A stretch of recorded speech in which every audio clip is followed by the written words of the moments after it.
Depuis 2018, le parc naturel régional du Verdon s'est engagé dans un projet culturel sur l'eau, afin de mieux comprendre les liens que les habitants entretiennent avec la rivière Verdon et ses affluents.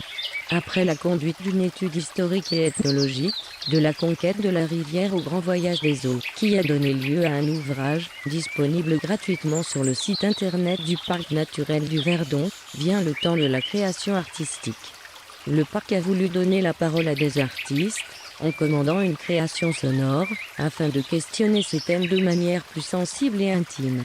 Radio Grenouille va s'aventurer sur les rives du Verdon, s'en éloigner un peu mais pas trop, pour imaginer une promenade sonore sur le thème de l'eau.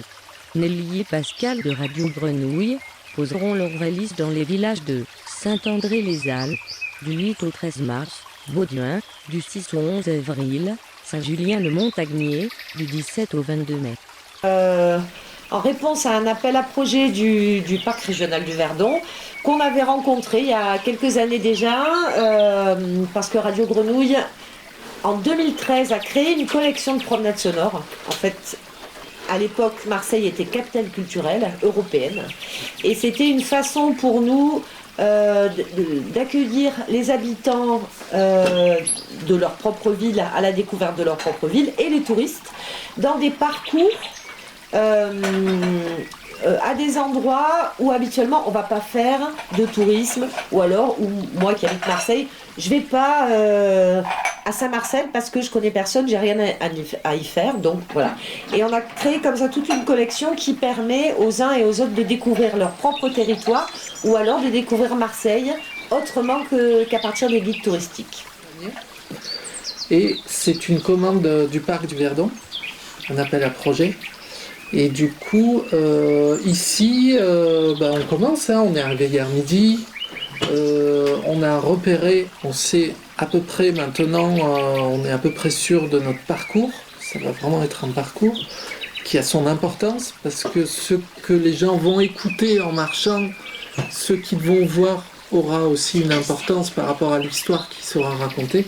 Et nous, du coup, sur l'eau, on a pas mal de rencontres de prévues, mais des rencontres avec des gens, mais aussi des rencontres avec avec la rivière aussi, qu'on va voir et qu'on enregistre. Ce matin, j'ai passé du temps à écouter les oiseaux, à enregistrer les oiseaux, la rivière, ses remous, ses... Oui, il y aura des fonds sonores de... Voilà, mais pas que... On va voir après, on va enregistrer aussi peut-être même des instruments de musique, des sonorités qu'on rajoutera là-dedans. C'est un petit voyage sonore. On appelle ça promenade sonore, mais c'est aussi une errance, quelque chose. Voilà, on va mettre un casque et on va partir dans une histoire qu'on va nous raconter, qui va être racontée par les gens qui vont nous parler, vous, votre mère, différentes personnes qu'on a interviewées et qu'on va interviewer, des sons de la nature qu'on va enregistrer, mais aussi nous, le montage qu'on va faire de tout ça, parce que nous, de tout ça, on va faire un mixage, une création, et ça va être aussi notre propre histoire, notre interprétation de tout ce qu'on va récolter. On va interpréter quelque chose avec ça. Cette interprétation, parce on vient pas faire un documentaire, un reportage ou expliquer quoi que ce soit. Non, on vient enregistrer des choses, et puis de ces enregistrements, on veut raconter une histoire, cette histoire d'eau, évidemment, et des habitants par rapport à l'eau, mais nous, je pense qu'on ne va pas raconter la même histoire que si c'était des gens d'ici qui racontaient cette histoire, évidemment. Oui. On a notre propre interprétation des choses. Voilà, il y a l'œil extérieur qui... Voilà. Voilà, on s'intéresse aussi beaucoup au son en tant que tel.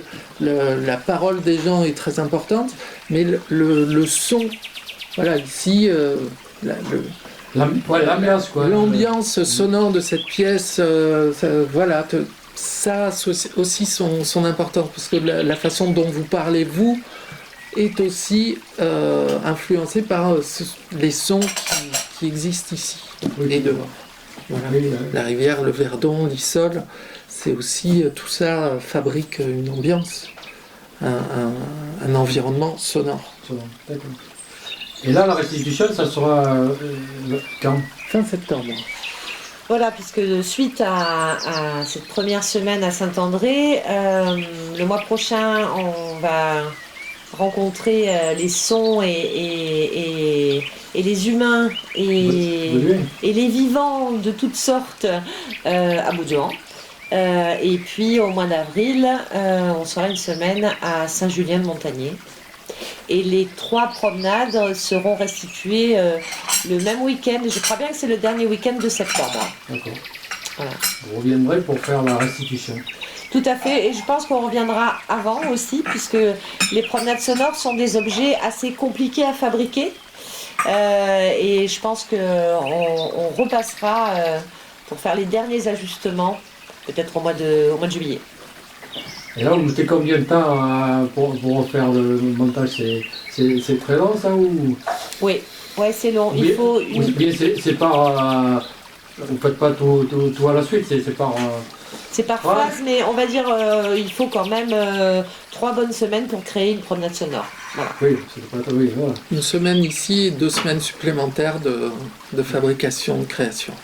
Voilà, fabrication et ajustement, parce qu'on va certainement revenir retester par ici. Donc voilà, c'est un travail, il est merveilleux. Ce travail qu'on fait, il n'est pas... je parle pas du résultat, hein, mais je parle...